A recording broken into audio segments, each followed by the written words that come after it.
皆さんは4500年間誰も中を見たことがないものが、この地球上に存在すると聞いたら信じますか？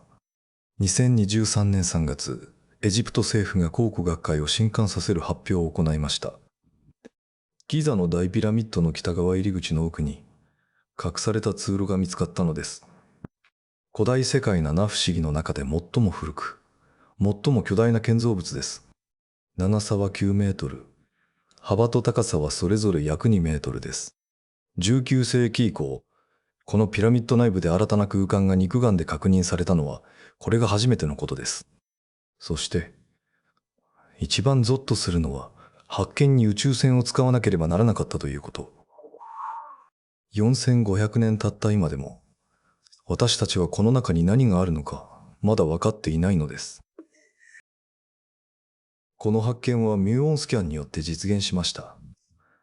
宇宙船が大気と衝突して生まれる素粒子で、レントゲンのように岩石を透過できるのです。物理学者たちがピラミッド内部に検出器を設置し、密度分布図を作成しました。考古学者たちは最初、信じませんでした。100年以上掘り続けて何も見つからなかったのに、物理学者が中に空洞があると言い出したのですから。最終的に、石の隙間から小型カメラを入れて確認しました。通路のような空間。完全に空っぽでした。しかし、本当の謎はピラミッドの中身ではありません。そもそもどうやって建てたのか、ということです。大ピラミッドは230万個の石で構成され、平均重量は1個あたり2.5トン。大部分は近くの石切り場の石灰岩です。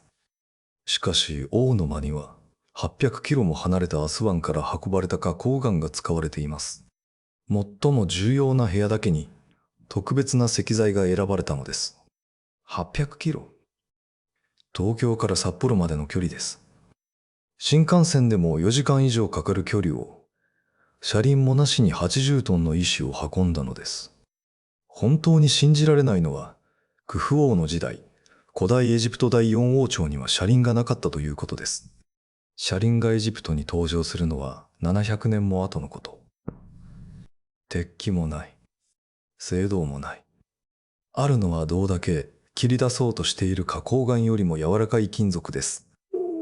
それなのに、王の間の床は今でも完全に水平。壁は完全に垂直。4500年が経っているのに。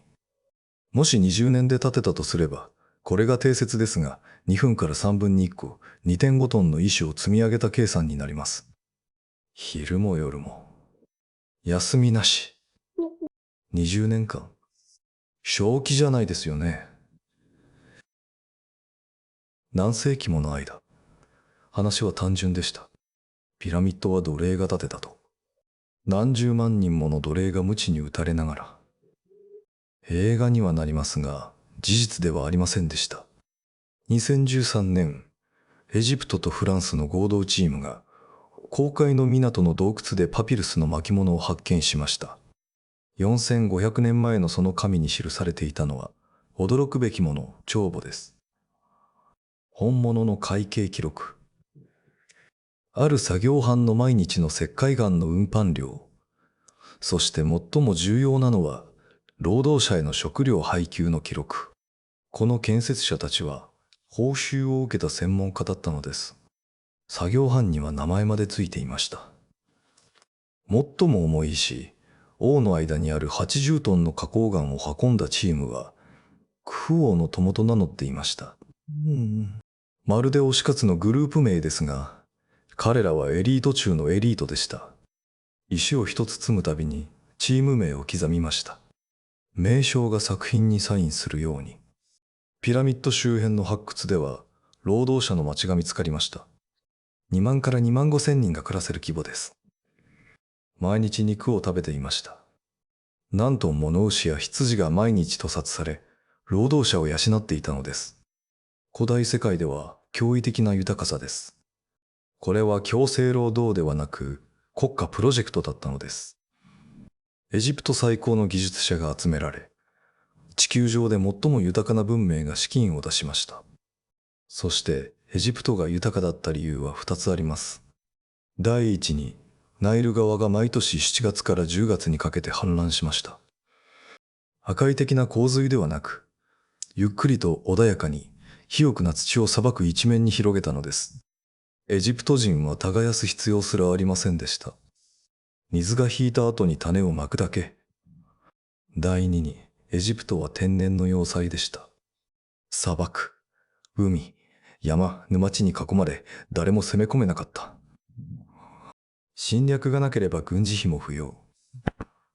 すべてのお金を建設に回せたのです。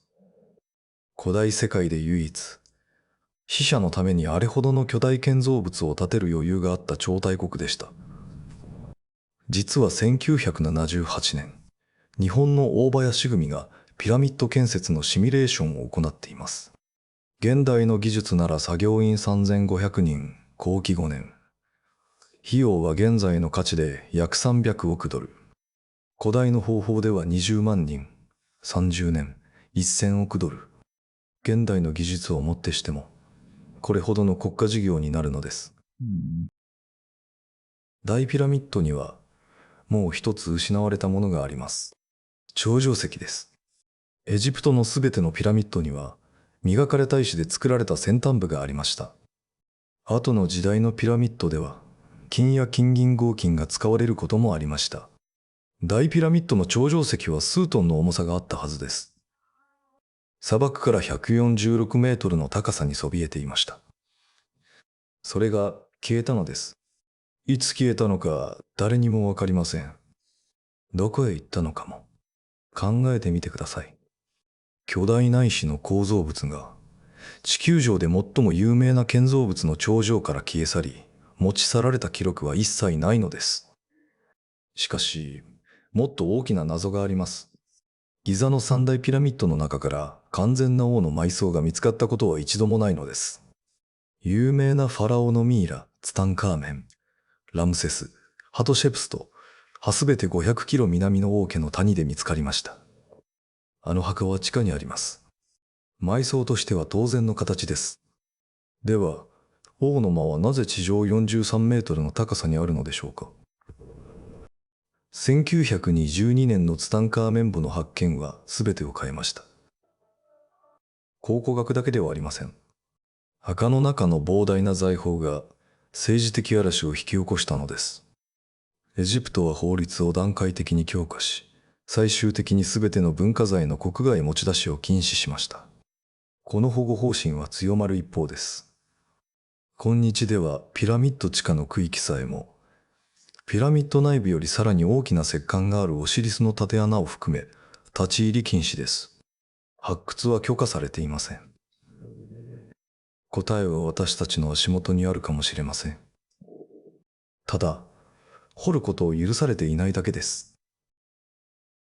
さて、ここからが本題です。学者たちが絶対に認めたくない。でも否定もできない、そんな領域に踏み込みます。有名な仮説があります。ギザの三大ピラミッドは、オリオン座のベルトの三つ星と対応しているというものです。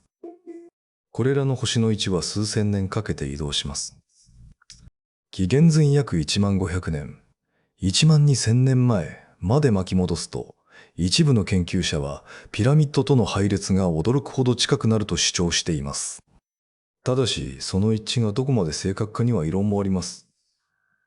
これがオリオン相関説であり、ピラミッドは第四王朝よりはるかに古い可能性を示唆しています。12000年前。これはプラトンがアトランティスの滅亡として記した時期と同じです。偶然でしょうか。それとも偶然ではないのでしょうか。しかし、ここからが本当に不思議な話です。1976年、NASA のバイキング1号が火星上空を飛行し、キドニア地域を撮影しました。その写真の中に、人間の顔に不気味なほどに対話の形がありました。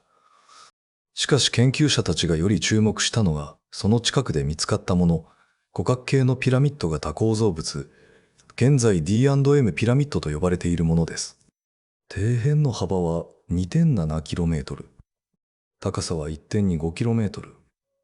大ピラミッドの10倍の大きさです。NASA ゴダード宇宙飛行センターの2人の画像技術者が衛星画像を分析し、同じ地域にさらに2つの小さなピラミッドを発見しました。研究者たちによれば、3つとも東西南北の基本方位に向けられています。ギザと全く同じように。ここから一つの大胆な仮説が生まれました。もし火星の文明が1万2000年前に滅び、地球に移住したとしたら、もしピラミッドはエジプト建築ではなく、火星の建築だったとしたら、もし古代エジプト人はそれを受け継いだだけで、墓に転用したのだとしたら、これならミイラ作りの謎も説明できます。あの奇妙で精巧な遺体保存の儀式、鼻から脳を抜き取り、臓器を別々の壺に保管する。地球上のどの文明も、こんなものは発明していません。エジプト人が何かを目撃していたのでなければ、復活、転送、人知を超えた何か、こんな発想は生まれないはずです。私たちの中に、あの赤い惑星に説明のつかない郷愁を感じる人がいるのは、もしかすると、心のどこかが覚えているからなのかもしれません。そして最後に南極です。Google Earth で自分の目で確認できます。氷の中から現れた構造物が、驚くほどピラミッドに似ているのです。4つの面。三角形。ほぼ左右対称。東西南北の方位とは完全には一致しない。わずかにずれています。だから自然にできたものかもしれません。山はピラミッド型になることもあります。しかし、もし自然のものでなければ、もし南極の氷の下に本物のピラミッドが埋まっているなら、それは地球上のあらゆる基地の文明より古い可能性があります。なぜなら、基地のどの人類文明も、少なくとも今の人類は、南極に住んだことがないからです。この大陸は数百万年もの間、氷に覆われてきました。つまり、もしそこに文明があったのなら、それは私たちの文明ではありません。私たちの前にいた文明です。だからこそ一部の研究者は、人類の歴史を書き換えるために最も重要な場所は南極だと考えています。エジプトでもなく、火星でもなく、南極です。あの氷の下にあるものは、人類の物語の中で、私たちがまだ読んでいない章に属しているからです。私たちは大ピラミッドの内部よりも、火星の表面の方をよく知っています。ギザの地下トンネルよりも、海底の方が正確に測量されています。そして、人類最大の誇りであるべきこの建造物、祖先が不可能を成し遂げた証は、4500年を経た今もなお、根本的に説明がつかないままです。車輪なしで80トンの石をどう運んだのか、謎です。鉄器なしでどうやってあの精度を実現したのかわかりません。頂上石はどこへ消えたのか。なぜファラオの遺体が一体も見つからないのか。大回廊の上の密封された空間には何が眠っているのか。地下には何があるのか。何一つ答えが出ていないのです。一つの答えが10の新しい疑問を生みます。一つの発見が謎をさらに深くします。おそらくそれこそがこの建造物の意味なのでしょう。建てた者たちが彼らが誰であれ、そう設計したのかもしれません。あまりに完璧で、あまりに不可能で、あまりに時代を超越した建造物。すべての世代がこれを見上げて、同じ問いを投げかけるように、彼らは何者だったのか。そして彼らは、私たちが忘れてしまった何を知っていたのか。4500年、ピラミッドはずっと待っています。私たちが気づくのを